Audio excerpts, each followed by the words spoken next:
위대한 리더십은 사람과 세상을 움직이는 힘입니다. 다양한 분야에서 빛나는 리더들의 지혜와 경험을 함께 나누는 더 인터뷰. 안녕하세요. 저는 진행을 맡은 김웅철입니다. 고향 사랑 기부제. 요즘 많은 분들이 동참하고 있는데요. 지역 경제 활성화에 도움을 주면서 세액공제와 지역 특산물을 선물로 받을 수 있어 큰 인기를 끌고 있습니다. 오늘 만날 주인공은 고향 사랑 기부제 탄생에 결정적인 역할을 한 분입니다. 먼저 화면으로 만나보시죠.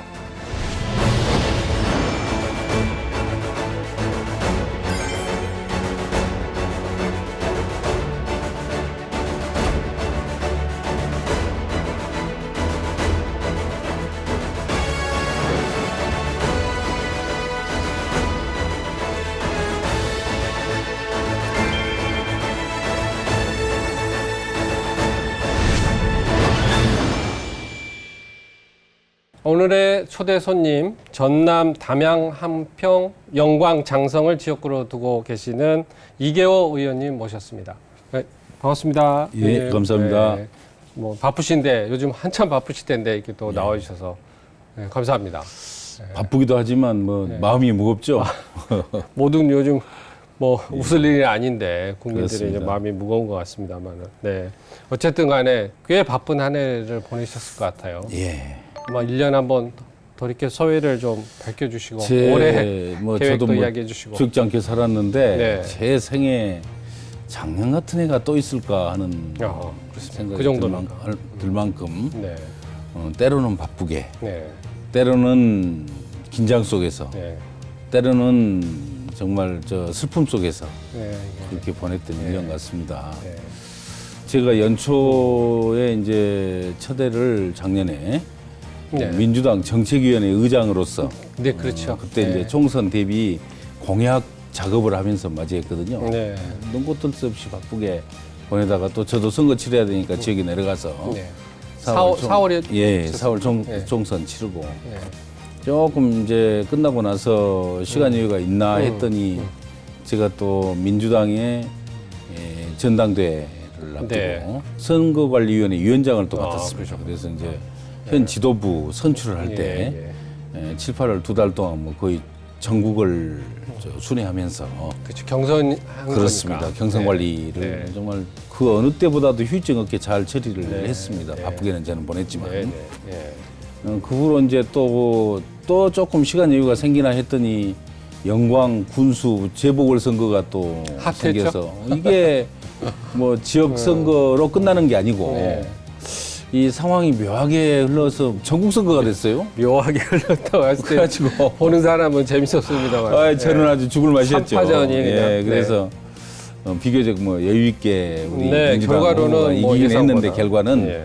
그러나 그 과정에서 뭐 저는 정말 네. 오해도 많이 받고 네. 없는 얘기도 많이 공격도 그러셨구나. 당하고 굉장히 괴로웠습니다. 네. 예, 그러다가 이제 끝나고 의정 활동 좀 열심히 해야 되겠다 하고 있던 찰나에 뭐 아시는 것처럼 이제 12월 3일 3일. 윤석열 비상계엄 네. 말 그대로 내란이 터져서 네. 그 후로 뭐 민주당 의원들은 뭐 집에도 제대로 못 들어가고 네. 거의 국회에 상주하다시피 하면서 네. 대응하고 대기하고 또 때로는 싸우고 네. 뭐 해야 되는 상황이었고요. 네. 뭐처럼 지역 내려가가지고 연말을 이제 맞이하나 싶었는데 제가 12월 29일 날 네. 저도 무항공항 생생합니다. 제주 항공 대참사 때 이 영광에 네. 군의원 뭐 도의원들과 같이 점심 약속이 있었습니다. 네, 네. 그래서 그날 이제 휴일이어서 내려가고 있는데 네. 영광에 이제 그 대참사가 터져서 영광에서 연락이 왔어요. 계속 연기가 피고 무안에서 터졌죠. 무광이 아니고. 무안에서 터져서 영광에서 연락을 받았습니다. 뭐 연기가 계속 피어오르고 사태가 심상치 않은 것 같다. 네. 그래서 제가 이제 영광을 가던 길에 무안공항으로 갔습니다. 아, 가셨군요. 그래서 국회의원 중에 뭐 거의 제일 먼저 가셨군요. 도착을 해서 보니까 네. 그때가 이제 10시 좀 넘은 시간인데 그때는 아직 정비가 안 돼. 정비도 안 되고 그러나 이제 출연객들이 꽤 나와 있다가 네. 이 상황이 심상치 않으니까 다 몰려 들어가지고 마비규환이죠. 들어가 보셨습니까? 들어가지 네. 못했습니다. 예, 예. 입구에서 이제 뭐 거의 보이는 위치니까요. 네. 뭐 다 입구에 활주로가 보이는 위치에서 아이고. 너무 안타깝고 예. 마음 아프고 뭐 어떻게 해줄 방법도 없더라고요. 좀 도와줄 수 있는 방법. 그 상황이 그러지 않겠습니까? 예, 그래서 더 안타까운 정말 무력감 거죠. 속에서 예. 정말 굉장히 괴로운 시간이었고요. 네. 한 2, 3일 정도 제가 3일 정도 거기에 이제 계속 초창기 때 예. 있었는데 예. 약간의 트라우마 같은 게 생긴 것 같아요. 그래가지고 보는 저도 그러는데. 예, 그 후로는 제가 이제 무항공 제대로 못 갔습니다. 아, 그러죠. 그러다가 예. 저 며칠 전에 이거 토요일 날 합동 추도식 합동 추도식을 네. 가서 눈물 많이 흘리고 왔죠. 네. 아이고. 그래서 정말 작년 1년 말 그대로 다사다난 네. 말 그대로 그런 것 같습니다. 네. 의원님 뭐 이야기로 다시 돌아가면 상임위가 보건복지위원회이시죠? 예. 그 소속으로도 열심히 올해 한 번도 이 출석 빼놓지 않고 하셨다. 뭐 개근 출석하셨다 이런 뭐 이야기도 작년에. 들었습니다. 아 작년에. 그러니까 네, 올해는 이제. 뭐 몇 번 안 했으니까 당연히 안 이게 받았겠죠. 올해 또 이 한 해가 1월은 올해 지난해가 좀 헷갈리긴 합니다. 네, 작년에 작년 한 해는 뭐 본회의 상임위 할 것 네, 없이 뭐 그러셨다고. 뿐만 아니고 네. 제가 저 국회 회의는 거의 빠지지 않고 지금까지 그러시군요. 물론 뭐 피치 못할 경우에 뭐 몇 번 있었습니다만은 네. 특히 작년에는 뭐 제 기억에는 한 차례도 빠진 적이 없습니다. 이 보건복지위원회의 그 현안 이것도 만만치 않지 않습니까? 대한민국의 의료 체계가 뭐 저 일정 정도는 지금 마비돼 있는 그런 상태잖아요. 예. 어쨌든 대학병원에 가면 전공의가 없고 이 일반 저 전문의로 지금 충원이 되고 있으니까 전문 네. 역할이 대학병원의 운영 부담이 얼마나 크겠습니까? 네. 또 대부분의 종합병원들도 비슷한 현실이고요. 수련의가 없는 상황이니까. 네. 그런 응급실 상황에서 그 응급실은 전문의도 부족해가지고. 당연히 이제 네. 저 그렇게 의사들이 전문의들이 저 수련의 역할까지 대신하고 있으니까 가장 큰 건 이제 큰 문제는 응급 체계가 흔들리고 있는 거죠. 맞습니다. 예. 그래서 지난 추석 때 보니까 뭐 소위 말하는 저 뺑뺑이 네. 응급실 뺑뺑이가 뭐 전국적으로 한 300~400건 발생했다는 거 아닙니까? 그래서 정말 걱정이 이를 데 없고요. 빨리 이 정말 국민들로부터 신뢰를 받는 정부가 들어서서 정말 이 의료 대란부터 당사자 간 조정을 좀 해서 빨리 해결했으면 좋겠습니다. 네. 민주당에서 그래서 이 관련해 가지고 의료 대란 해결을 위해서 국회 보건의료 특위 설치도 뭐 제안하고 그래서 그렇습니다. 빨리 뭐 문제가 좀 가닥을 좀 잡아갔으면 좋겠습니다. 의료특위는 제안한 의료특위는 지금까지 이제 정부와 의료인들 당사자 간에 이제 협상이 주류를 이루었고 그 협상이 지금까지도 평행선을 이루면서 거의 해결책을 못 찾고 있잖아요. 맞습니다. 그래서 거기에 논의 구조를 좀 바꿔서 거기에 정치권도 좀 참여하고 또 필요하면 시민사회 저 의료 소비자로서 함께 좀 참여해서 논의 구조를 좀 확대해 가지고 그 첨예한 대립 구조를 좀 완화해 나가고 거기에다가 차제에 꼭 필요한 의료 기능이 있습니다. 그게 이제 공공의료 기능 또 필수 의료 응급실 체계가 대표적인 필수 의료죠. 필수 의료. 그리고 전남에 지금 의과대학이 없잖아요. 그런 것처럼 저 지역 의료가 굉장히 수도권에 비해서 지금 취약하기 때문에 지역 의료까지를 포함해서 그런 공공 필수 지역 이 의료 체계를 같이 포함해서 해답을 좀 찾아보자. 공공 필수 지역. 그래서 그게 이제 민주당이 생각하고 있는 보건의료 특위 구상이 되겠습니다. 지역구도 이게 많은 4개 지역구지만 자랑해 주시면 한번 해주시죠. 4개 군이 다 특성이 각자 있고요. 광주를 에워싸고 있는 위로 지역이거든요. 북쪽으로 에워싸고 있는 거죠. 이 전라남도에 다 초입이죠.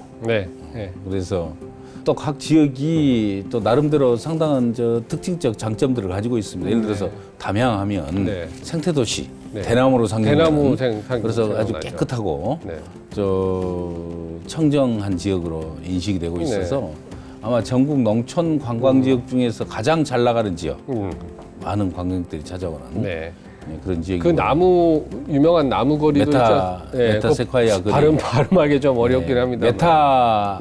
메타 거리라고 하면 됩니다. 좀 줄여서. 거기는 전국에서 가장 아름다운 도로. 이런 최근에 생겨난 관광 자원들이지만 인문 자원인데 그런 자원들이 뭐 중록원을 포함해서 과거의 그 정원 문화, 뭐 소세원 같은 이것하고 잘 조화를 이루면서 아주 새로운 농촌 관광지로 아주 인기가 있고요.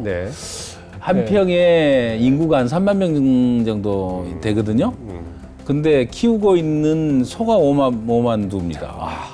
재밌네. 그러니까 정말 이 축산군으로서는 전국 최고 축산 수준이고요. 거기에 축산 관련 기관들도 국립기관이 지금 축산과학원이 거기에 지금 새로 입주를 해서 이제 공사 중에 있습니다. 뭐 이렇게 말하자면 또 한평은 축산군으로서 재밌습니다. 정말 앞으로 그 미래가 있는 지역이고요. 또 영광은 뭐 영광 굴비로 상징되는 그렇죠. 지역 아닙니까? 거기에 이제 그러니까 과거부터 다양한 특산물 거기에 덧붙여서 요즘은 이제 이모빌리티라고 해서 소형 타는 거, 뭐 스쿠터를 비롯해가지고 퀵 서비스하는 거, 뭐 차량을 비롯해서 킥보드죠, 킥보드. 그러한 이모빌리티 산단이 들어서서 새로운 산업 지역으로 새롭게 이제 발돋움을 하고 있고요. 장성은 문부려 장성이라고 과거부터 그랬습니다. 불자랑을 장성스러 하지 말라는 선비의 고장이고 지금도 그 문화가 뿌리 깊게 남아 있고요. 거기에 덧붙여서 그러다 보니까 국민 정신이 굉장히 자존심이 높아요. 그렇군요. 그리고 소위 그 문화의 향취가 곳곳에 스며 있는 정말 살기 좋은 지역입니다. 각각의 네 곳에 뭐 자랑하려면 끝이 없는데 뭐 그런 정도 하겠습니다. 충분히 자랑하실 것 같아요. 의원님 4선 국회의원으로서 다양한 그야말로 의정 활동을 펼쳐 오셨는데 의원님의 특별한 의미가 담긴 사진을 함께 보면서 정치 여정, 의원님의 정치 여정을 한번 따라가 보려고 합니다. 내 생애의 특별한 순간, 첫 번째 사진부터 좀 보실까요? 저 사진은 사과인가요? 사과 농장입니다. 이 설명을 좀 해주시죠. 제가 2018년 8월 10일 날 제 64대 농림축산식품부 장관으로 이제 줄여서 농림부 장관이라고 하겠습니다. 농림부 장관으로 취임을 했는데 취임식도 갖기 전에 그때 굉장히 심각한 현안이 있었습니다. 어떤 현안이었죠? 그 유사일에 없었던 폭염으로 인해서 농작물이 말라가고 축산 소나 닭은 500마리가 죽고 폭염으로 폐사를 하고 그 당시에 이제 배추 사태가 심각했거든요. 워낙 뜨거우니까 배추가 안에서 썩더라고요. 과일은 다 말라가고 뭐 그런 시기였습니다. 그래서 그때 과일 중에 가장 심각한 게 사과였어요. 그래서 이 전국적으로 대표적인 사과 산지 경남 거창을 방문을 해서 그 폭염으로 인한 피해 실태를 좀 확인을 하고 또 그 상황 어려움을 극복하기 위한 정부 정책이 무엇인지 좀 파악하고 또 지역 주민들을 또 사과 생산 농가들 만나서 지원 사항도 좀 듣고 이렇게 했던 기억이 생생합니다. 현장을 그 사진입니다. 현장을 뛰는 장관님의 사진이었고 그렇습니다. 의원님이 농촌 사랑은 뭐 이것뿐만이 아니고 작년 7월에 눈에 띄는 법안을 하나 대표 발의하셨는데 필수 농자재 지원 법안 이 어떤 내용인가요? 필수 농자재라면 이제 농사를 짓는 데 있어서 꼭 필요한 몇 가지 농자재가 있습니다. 어떤 거? 대표적으로 그렇죠? 세 가지만 꼽으면 농약 필요하죠. 농약 그렇죠. 비료 필요하겠죠. 그리고 축산업을 하는 데 있어서 사료. 이 세 가지가 이제 뭐 그 외에도 뭐 그래서 필수 농자재를 중심으로 해가지고 이제 농가에서 매년 농사를 짓는데 필수 농자재가 대부분 수입 농자재의 원료를 수입합니다. 그러지 않겠습니까? 뭐 비료도 그렇죠. 뭐 대부분 화학 제품들을 여기서 수입을 많이 하고 있고 농약 역시 마찬가지고 특히 사료는 대한민국의 곡물 자급률이 현재 지금 식량 자급률은 그래도 한 46% 됩니다만 곡물 자급률은 30% 정도 되는 33%인데 이 소위 사료 자급률은 거의 16% 수준. 그래서 거의 대부분을 외국에서 수입을 하다 보니까 이게 사료 가격이 굉장히 불안정합니다. 근데 가격이라는 게 보면요. 떨어지는 것보다는 올라요, 늘. 그래서 사료 가격이 천정부지로 계속 오르고 있어가지고 축산 농가들 부담이 이루 말로. 그렇지 않아도 인플레이션이 막. 그래서 일정한 기준을 정해서 그 기준 이상으로 농자재 가격이 오를 때 그 차액의 일정한 정도를 정부가 보전을 좀 해줘서 농가가 안정적으로 비교적 안정적으로 농업을 할 수 있도록 좀 도와주자. 이게 이제 필수 농자재 지원법인데 그건 우리만 하고 있는 게 아니고요. 프랑스나 뭐 저 독일을 비롯한 EU 여러 국가들은 이미 오래전부터 시행을 하고 있습니다. 뭐 최근에도 뭐 보도된 것 중에 그 프랑스 농민들이 파리에 트랙터 가지고 들어가는 그 사진이 있었죠. 그게 필수 농자재 지원율을 좀 낮춰가지고 정부에서 농민들이 반발한 겁니다. 그런 것처럼 저 세계 각국들이 이 농업을 지키고 보존하기 위해서 보호하기 위해서 이 필수 농자재에 대한 일정한 정도 지원을 많이 시행을 하고 있습니다. 우리도 그렇게 해보자는 그런 법안이 되겠습니다. 농가 경영 부담을 완화해주는 그렇습니다. 법안을 발의하셨군요. 다음 이어서 사진 보겠습니다. 행동하는 양심. 저분은 김대중 대통령님이십니다. 아, 그렇습니까? 저희가 어디입니까? 좀 설명해 주시죠. 작년 2024년이 김대중 대통령님이 돌아가신 15주년이 되는 날입니다. 그렇기도 하고 되는 해입니다. 또 작년이 탄생 100주년이었고. 네, 그렇죠. 근데 탄생은 1월 6일이고요. 서거하신 날은 8월 18일입니다. 그래서 작년 8월 18일 날 서거 15주년 바로 그날 제가 하이도를 찾아갔습니다. 왜 갔냐면 태어나신 곳이죠. 김대중 대통령님 이제 탄생하신 곳이죠. 하이도를 방문한 이유는 1998년 1월부터 2월 말까지 2달 짧은 기간이긴 합니다만 김대중 대통령 그때가 당선자 인수위원회 행정관을 했습니다.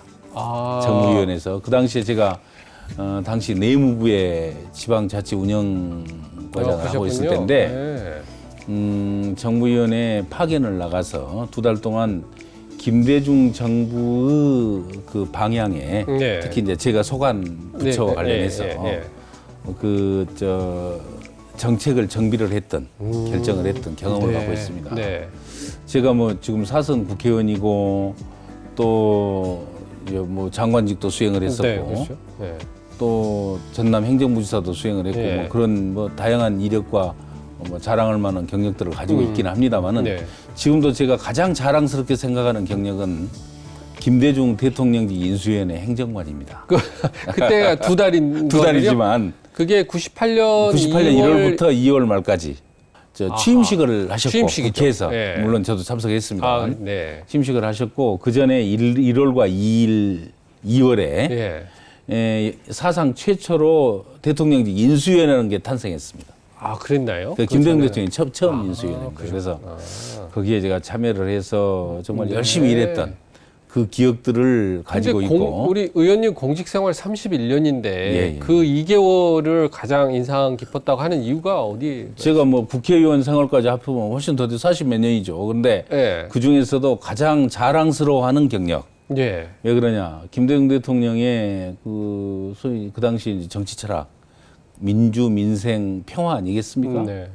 정말 김대중 대통령의 그 집권 5년 동안에 이루어졌던 게 지금도 우리 대한민국 국민을 먹여 살리고 있는 거 아니에요? IT, 맞습니다. 또 사회복지, 뭐 또 평화의 길 이런 것은 정말 어느 대통령도 감히 생각하지 못했던 지금까지도 이 어느 정권도 정말 그걸 제대로 김대중 대통령처럼 구현하지 못했던 그런 길들이거든요. 그래서 제가 이제 작년에 사선 의원이 돼가지고 정말 새롭게 반성도 좀 해보고 또 나태해진 제 자신을 더 채찍질할 필요도 있겠다. 그런 생각이 들어서 김대중 대통령 돌아가신 날 다 뭐 다른 일정 취소하고 1박 2일로 하이도를 방문해서 김대중 대통령의 발자취들을 쭉 한번 답습을 했던 기억이 있습니다. 그 사진이 아까 보셨던 뭐 물론 동상 앞에서 서서 그러셨구나. 생각했던 사진입니다. 예. 이계호 의원이 말하는 김대중 대통령의 리더십이란? 저는 한마디로 말해서 실용주의라고 생각합니다. 그렇구나. 예. 김대중 대통령님이 가장 가치와 철학에 투철하셨던 대통령이거든요. 예. 누가 보더라도. 그렇죠. 그러지만 어느 누구하고도 협상을 하고 타협을 했던 또 굉장히 온건한 분이시기도 합니다. 그래서 그걸 종합해서 그분의 실용주의. 철학을 표현하면 저는 실용주의라고 표현하고 싶고요. 그분이 하셨던 지금도 회자되는 유명한 말씀이 있죠. 말하자면 모든 정책의 결정과 정치적인 선택은 서생과 상인의 길, 그걸 조화롭게 해나갈 때 그 안에 정답이 있다. 말 그대로 실용주의죠. 저는 굉장히 위대한 그분의 정치적 노선이라고 생각을 합니다. 굉장히 공감하는 바입니다. 네. 마지막 사진은 보겠습니다. 그럼. 고향사랑 기부제라고 토론회 국회에서 하셨나요? 저거를 꼽은 이유가 어디 있습니까? 제가 고향사랑 기부제를 국회에 도입한 장본인입니다. 제가 대한민국에 도입한 오프닝 때 결정적인 역할을 하는 분이시라고 소개를 했습니다. 제가 고향사랑 기부금이란 걸 처음으로 안 건 1996년입니다. 그때 이제 내무 과장 시절에 일본에서 먼저 시작했지 않습니까? 일본하고 한일 지방자치 토론회가 있는데 거기에 제가 이제 그 당시 과장 자격으로 참석을 했는데 일본에서 고향사라는 이름으로 한번 설명을 하더라고요. 물론 이제 그 후로 제도의 틀은 좀 바뀌긴 했습니다. 과거에는 조세를 가지고 이제 했던 방식인데 이제 기부금 방식으로 바뀌었죠. 그래서 이제 그 후로 유심히 이제 일본의 정책 도입 과정을 좀 살펴봤죠. 주시하고 있었는데 계속 일본 내에서도 이제 논란이 있었습니다. 맞습니다. 왜 그러냐면 이 제도가 도입이 되면 농촌 지역, 특히 이제 농촌 우리 같으면 군이 되겠죠. 군의 재원을 좀 확보하고 그래서 지방 소멸을 막는 유용한 제도이긴 한데 다만 이 제도가 경우에 따라서는 준조세처럼 국민들의 부담으로 말하자면 보람없는 부담으로 될 수가 있는 거죠. 전락할 수가 있는 거죠. 그러다 보니까 반대가 만만치가 않았습니다. 그래서 제도의 유용성을 설득해 나가는 과정 이게 굉장히 일본서도 오래 걸렸어요. 거의 10년 이상 소요가 됐고요. 그렇군요. 실제로 제도가 도입된 건 22년이 지나서 2008년에 도입됐습니다. 일본도요? 일본도요. 그래서 일본 이제 제도가 도입된 걸 보고 저도 굉장히 충격을 받았습니다. 완전히 그때 논의했던 내용하고는 많이 바뀌었더라고요. 달라졌군요. 기부금 방식으로 바뀌고 또 중앙 정부는 그 기부금에 대해서 세제 혜택을 부여하고 지방 정부는 그 재원을 가지고 지역 발전을 위해서 활용을 하되 또 그 기부를 한 당사자에게는 상당한 정도의 지역 특산물로 답례품을 주고 답례하죠. 답례품의 종류 가지고 뭐 그게 이제 지역 산업을 부흥시키는 또 중요한 동인이 되고 이렇게 된 과정을 보고 야 우리 빨리 도입해야 되겠다 싶어서 제가 재선 의원 때 그러니까 20대 국회 때부터 꾸준히 법안을 냈습니다. 21대 내고 근데 이제 도시 의원들이 거의 대부분이 반대 여야를 막론하고 도입을 못하다가 21대 국회 때 2021년 10월에 이제 국회에 통과를 했습니다. 그동안에 뭐 많은 우여곡절이 있었습니다만 제도도 좀 바뀌기도 제가 내놓은 법안이 좀 수정이 되고 그래서 이제 통과가 돼가지고 2023년 작년 재작년부터 이제 시행이 됐죠. 시행되고 나서 보니까 또 뭐 여러 가지 이제 뭐 좋은 점도 많이 있었고 성과도 큽니다만은 그러나 보완할 점이 꽤 됐습니다. 일본 같은 경우에는 지금 각 지자체에 거의 우리 돈으로 100억 이상, 100억 이상씩 연간 지금 100억 원이죠. 100억 원, 100억 원 이상씩 지원이 되고 있거든요. 우리도 그렇게 될 수 있을 것으로 기대를 합니다. 아직까지는 그게 못 미치지만. 그래서 제도의 빠른 정착과 또 성과 극대화를 위해서 뭐가 필요한지 네. 한번 토론을 한번 가져보고 의견을 좀 수렴해보자 해서 가졌던 사진입니다. 아, 네, 네, 네. 저희 지방자치 TV에서도 고향사랑이 기부제, 특히 답례품 중심으로 하는 홍보를 프로그램 같은 걸 만들어 보시면 굉장히 좋을 것 같고요. 예, 거기 프로그램 많은데 의원도 많이 좀 지원을 해주십시오. 그렇겠습니다. 도와주십시오. 예. 일본에 기부제. 뭐 기왕에 말이 나왔으니까 조금만 더 설명드리면 일본에 가면 저 기차역에서 그 지역이 생산한 로컬 푸드를 가지고 만든 도시락. 네. 에키벤이라고 하는데. 네, 유명하잖아요. 그 역벤또. 네, 역벤또. 에키벤또거든요. 에키벤이라고 그러는데 그게 굉장히 유명하지 않습니까? 그걸 고향세에 같이 적용한 그런 사례. 이게 지금 일본의 최고 인기 상품입니다. 그렇습니까? 여러 아이디어를 짜내면 그러니까요. 재밌게 이렇게 굉장히 재밌게 지역의 그 세수를 좀 확보할 수 있는 굉장히 좋은 방법이죠. 저는 뭐 이거 뭐 계속 이야기 길어집니다만 꼭 먹는 것만이 아니고 체험형으로 하면은 또 관계 인구도 있더라고요. 보니까 관계 인구도 늘릴 여름에 펜션 이용권 이용 같은 또 캠핑 이걸 상품으로 제시한 것도 있고 굉장히 성공한 지역이 많고요. 지금 담양에서도 일정한 정도 시행을 하고 있다고 제가 그렇게 군수님한테 들었습니다. 고향사랑 기부제로 뭐 저희 토론이 열을 올렸습니다만 제가 워낙 오랫동안 관심을 가지고 연구를 했던 부분에서 그게 묻어납니다. 얘기가 나오면 좀 설명이 길어져서 저도 좀 자제를 하려고 했는데 잘 안 되네요. 아닙니다. 재밌는 말씀 많이 들었고요.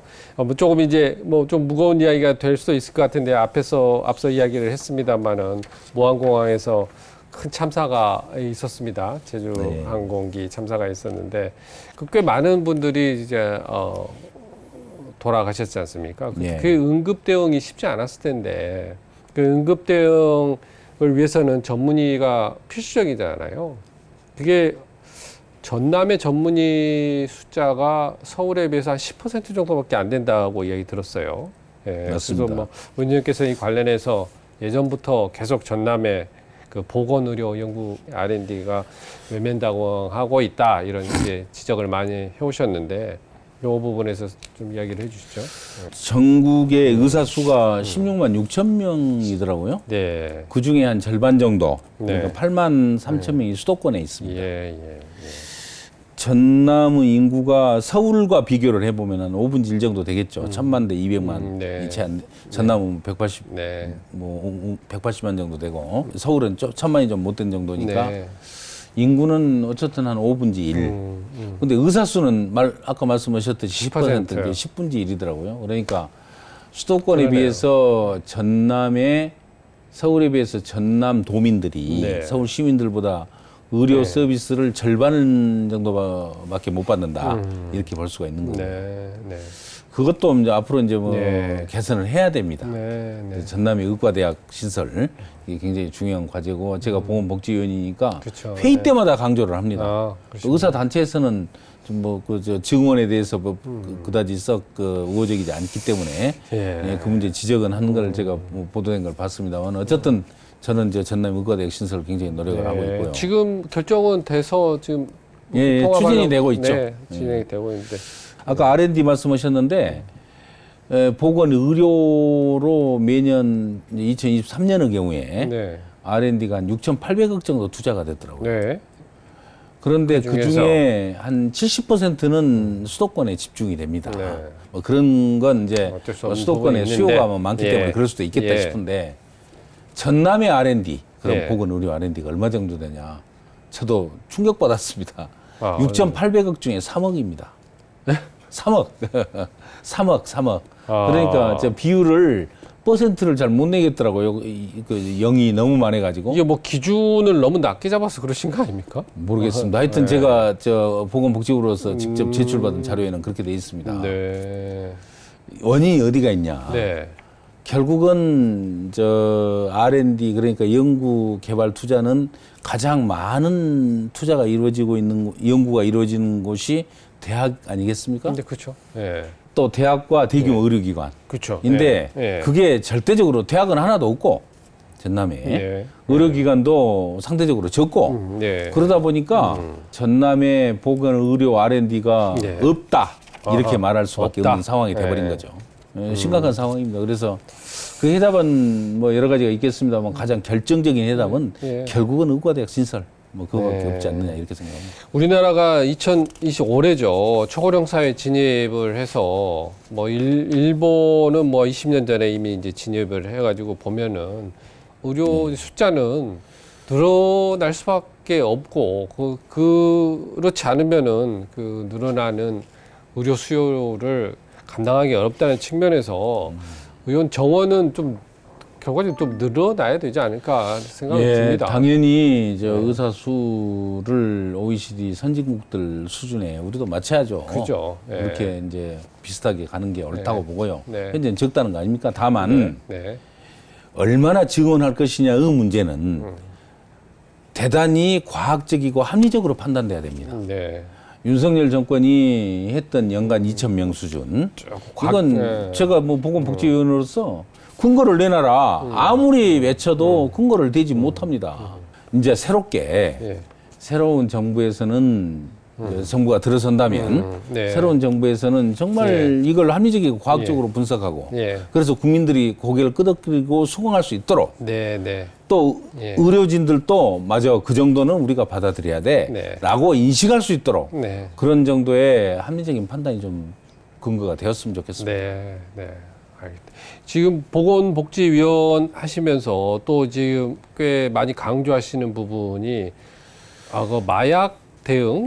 너무 요즘에 마약 우리나라가 사실 예전에 청정국이었는데 그렇지 못하고 굉장히 좀 뭐 마약 문제가 이제 심각하게 대두가 되고 있는데 이게 해외 직구 때문에 그런 부분이 많이 있다고 하시면서 무슨 이제 그 굉장히 강조하셔서 국정감사 때 지적을 한 적이 있었는데 저도 관심이 있는데 이거 좀 설명을 좀 해주시죠. 해외 직구로 지금 들어오고 있는 물품이 2,300만 건이었더라고요.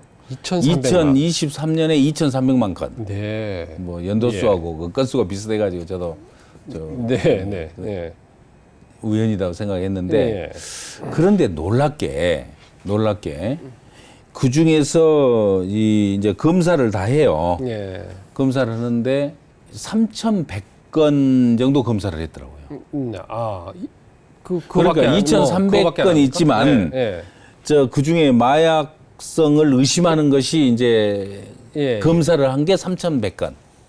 그러니까 얼마 전 어느 정도 되냐 0.013%입니다. 검사를 하는 게 검사를 좀 효율적으로 하는 게 필요하겠다 이런 생각을 했습니다. 근데 이제 식약처가 검사 주관 부처인데 왜 그런 거 했더니 이 검사는 이제 하기 위해서 의심되는 물품을 찾아내야 될 거 아닙니까? 그렇게 하면 협의 과정이 관세청하고도 협의해야 되고 또 이 방송통신위원회가 그 해외 직구 담당을 하더라고요. 그래서 인터넷을 통해서 이루어지니까 거기하고 기관간 협의를 하는데 무려 2-3달 걸린답니다. 그러다 보니까 협의 자체가 이루어지지 않는 거죠. 그래서 0.014%라는 아주 낮은 수준의 단속밖에 이루어지지 못하고 있는 겁니다. 그래서 조금 이런 체계를 좀 보완하고 효율적으로 식약처가 하지만은 신속하게 검사를 좀 할 수 있는 체제 이것을 빨리 만들어라 이렇게 촉구를 했는데 아직까지 뭐 보완을 했다는 제가 통보는 받지 못하고 있습니다. 이 마약류가 요즘에 횡행하는 이유 중에 하나가 해외 직구가 원인이라고 보시고 이 부분에 대한 대응 방안을 근데 그 협의를 해 나가는데 2-3달씩 걸려가지고 이제 해답은 뭐냐면 문제가 생기는 사이트를 폐쇄를 해줘야 하거든요. 그래야 해외 직구 사이트를. 그렇습니다. 근데 그렇게 하는데 2-3달씩 걸리기 때문에 이걸 즉각적으로 신속하게 시행할 수 있도록 제도 보완을 좀 해달라 이렇게 좀 정부에 촉구하고 있고요. 굉장히 많이 지금 이게 많이 퍼지고 있어요. 그렇습니다. 심각합니다.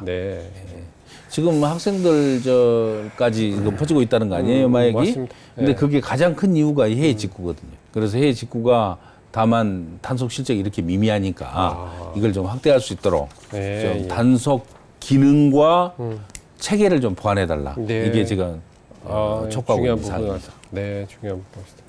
지역 현안도 이제 뭐 한번 여쭤보겠습니다. 보니까 요즘에 이 고속도로 부분에 의해서 신설 뭐 이게 개선 이 부분에서 많이 노력하고 계시는 것 같은데 한평 신광 영광 간 그 위험도로 개선하시는 부분하고 광주 하남 장성 3개간 광역도로 이 개설하시는데 지금 굉장히 힘을 쏟고 계시는 것 같은데 이 부분 설명하고 동시에 지금 지역구에 또 다른 시급히 해결해야 될 현안 부분 같이 설명을 해주시면 좋겠습니다. 우선 도로 두 건 이제 말씀을 주셨는데요. 뭐 그 외에도 여러 가지 뭐 도로 사업들을 지금 합니다. 우선 한평 신광에서 영광 불갑을 거쳐가지고 영광까지 그건 이제 국도 23호선입니다. 국도 23호선인데 그 동안에 이 서해안 고속도로가 개통이 되면서 그 도로의 교통량이 많이 줄었어요. 4차선인가요?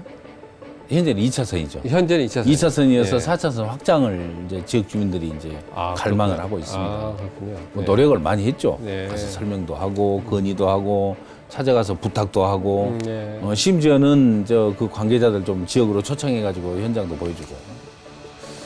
근데 이제 도로 그 통행량이 적다 보니까 결국은 이제 얼른 이제 해답을 못 얻고 있다가 2023년에 3년부터 위험도로 개선 사업으로 그래서 위험 구간부터 먼저 시작하자. 그래서 한평 지역 중심으로 해서 이제 그쪽부터 시작을 하니까 그러나 이제 근본적인 해결은 아니죠. 위험도로만 이렇게 이제 4차선 확장을 해 나가니까 부분적으로 이루어지지 않겠습니까? 그래서 어떻게든지 이제 그 위험도로가 좀 개선되게 되면 조금이라도 교통량이 늘어날 거고 그걸 이유로 들어가지고 전체적인 4차선화 이걸 좀 추진을 좀 하고 있습니다. 그래서 현재는 위험도로 개선 사업으로 지금 좀 해답을 찾아서 풀어가고 있다는 말씀 드리고요. 아까 저 광주 하남에서부터 장성 3개까지 이게 지방도 734호선입니다. 국가 지원 지방도입니다. 정부가 지원을 50% 부담하고 나머지 공사 비중의 50%는 전남도가 부담하는 그런 사업인데 굉장히 중요합니다. 왜 중요하냐면 나주 혁신도시에서 광주 광산구를 거쳐가지고 우리 장성군의 3개로 해서 동화에 물류단지가 있거든요. 그 서해안 고속도로 연결하는 겁니다. 그래서 굉장히 중요한 이 노선이고요.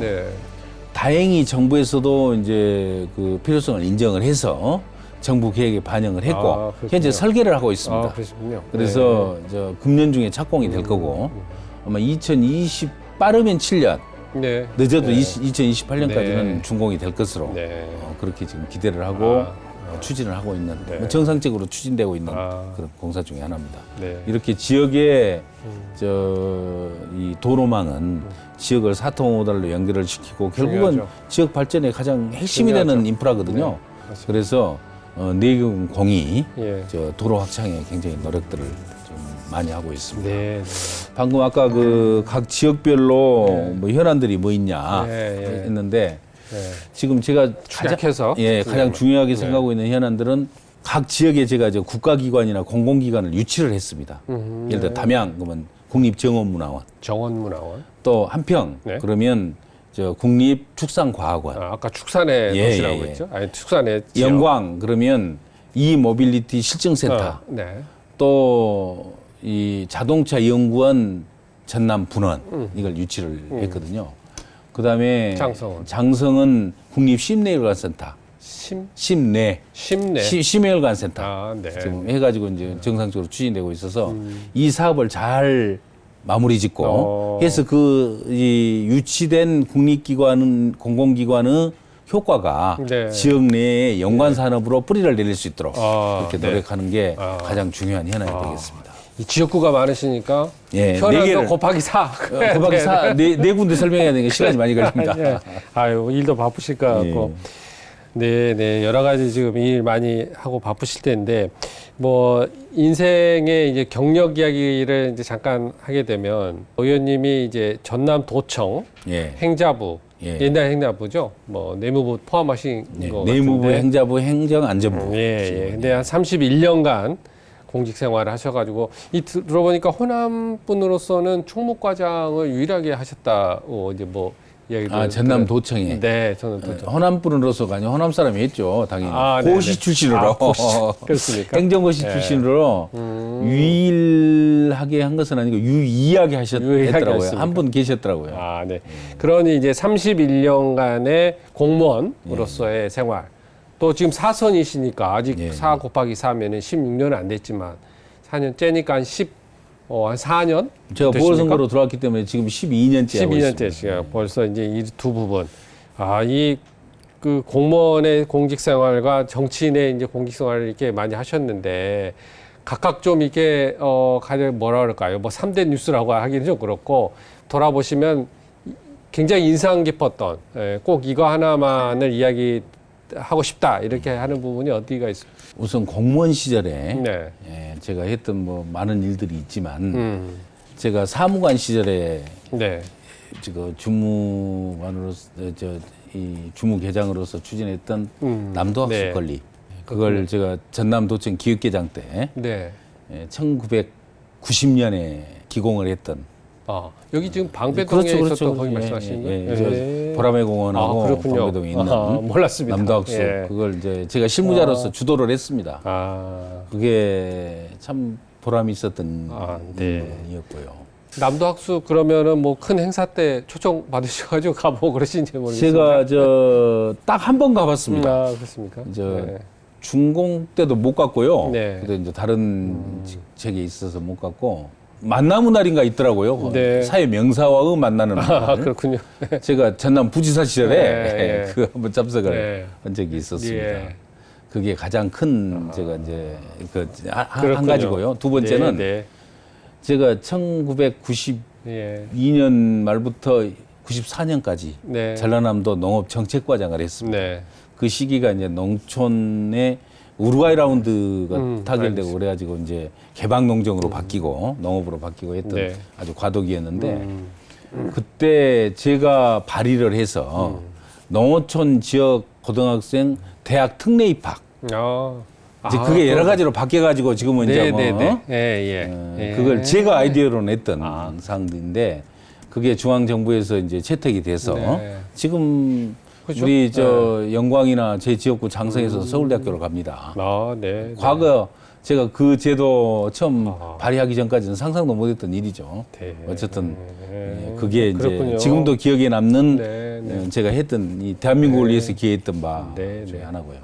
또 한 가지는 농업직불금 제도를 제가 대개편을 했습니다. 그래서 농사만 지으면 거의 대부분 누구든지 120만 원의 기본 지급금을 다 받습니다. 공익직불금 제도로 제가 바꿨죠. 농사를 지으면 아주 적은 면적을 짓더라도 누구든지 연간 120만 원을 기본적으로 다 받는. 그래서 농민들한테 기본적으로 농사를 짓는 보람을 준다. 그런 취지에서 제가 직불금 제도로 바꿨는 농림부 장관 시절에 바꿨습니다. 그게 이제 제가 또 자랑하고 있는 제 공직에 기여했던 정책 3대 뉴스군요.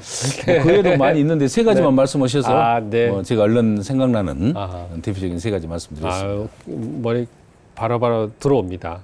남도학습 그리고 농어촌 전형 특례 전형, 특례 전형, 농업 직불금, 공익직불금 개선.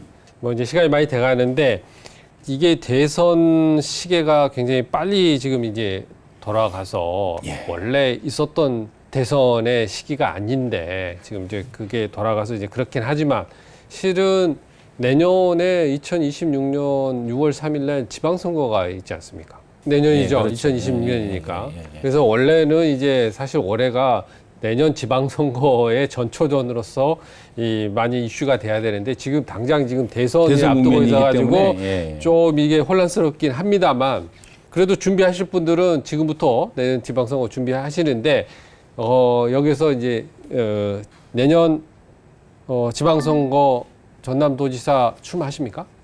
염두에 두고는 있습니다만은 지금은 내년도 지방선거를 생각할 겨를이 없고요.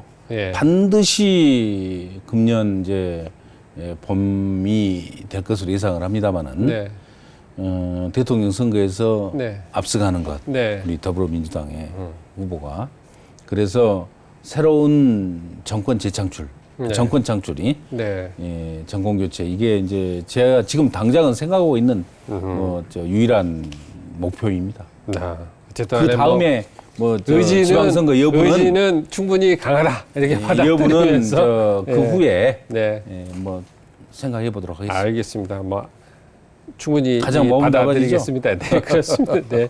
마지막으로 이제 올 한 해 또 계속 바쁘실 것 같은데 대선 진짜 방금 말씀하신 대로 그런 부분도 있는데 전반적으로 계획 한 말씀 해주시는 걸 마무리하시죠. 예, 말씀 네. 주셨듯이 네.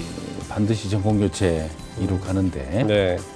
제가 할 수 있는 또 네. 여러 가지 역량 최대한 노력할 거고요. 반드시 이제 이재명 대통령 네. 시대 만들어서 대한민국의 미래를 활짝 열어가는데 적은 힘이나 네. 보태야겠다 이렇게 생각을 하고 또 아울러서 제가 그 일관되게 하고 있는 정치 철학은 가슴 따뜻한 정치입니다. 네. 어렵고 힘들고 서러운 분들 네. 조금이라도 위안이 되고 그분들을 위한 법도 만들고 예산도 네. 확보를 하고 정책도 수립을 하고 이렇게 하는데 최선의 노력을 다 하는 것 그것이 지금은 제가 가지고 있는 정치적 목표고 금년에 한 해 해야 될 일이다 이렇게 생각합니다. 네. 가슴 따뜻한 정치, 다 함께 잘 사는 세상을 위해 노력하겠다는 의원님의 말씀 진정성이 느껴졌고 인상 깊었습니다. 의원님 오늘 나와주셔서 좋은 말씀 오래 1시간 동안 여러 가지 공부도 많이 했고요. 좋은 말씀 감사드립니다. 감사합니다. 고맙습니다. 네. 국민 여러분, 이계호 의원입니다. 그동안 잘 계셨습니까? 또 이번 설 어려웠지만 잘 보내셨을 것으로 기대를 합니다. 제가 늘 자주 찾아뵙고 또 말씀도 듣고 해야 될 일도 또 파악을 해서 더 열심히 뛰고 부지런히 일해야겠다 약속은 드립니다마는 또 시간이 가고 지나서 보면 미흡한 점이 너무 많습니다. 그러나 마음만은 언제나 지역 구민 여러분들과 함께 하면서 제대로 일하고 또 바른 길을 걸어가고 그러면서 우리 국민들에게 신뢰를 받는 정말 좋은 국회의원이 되겠다는 그런 다짐은 하루도 빠지지 않고 늘 하고 있다는 그런 보고 말씀을 드립니다. 금년 한 해 정말 팍팍한 가운데 우리가 맞이했지만 그러나 희망은 잃어서는 안 됩니다. 반드시 이 좋은 민주당과 함께하는 우리 지역민과 함께하는 그런 정부 만들고 또 그렇게 해서 우리 지역의 희망과 미래를 열어가고 그러면서 우리 국민 여러분들이 행복을 찾아가는 그런 좋은 한 해가 뜻깊은 한 해가 되었으면 좋겠습니다. 저도 늘 우리 국민 여러분들 잊지 않고 함께하면서 늘 응원하고 또 힘이 되는 그런 국회의원이 되겠다 거듭 다짐을 드립니다. 새해 복 많이 받으십시오. 고맙습니다. 우리 시대 진정한 리더를 만나 진솔한 이야기를 듣는 더 인터뷰 저희는 다음 이 시간에 찾아뵙겠습니다.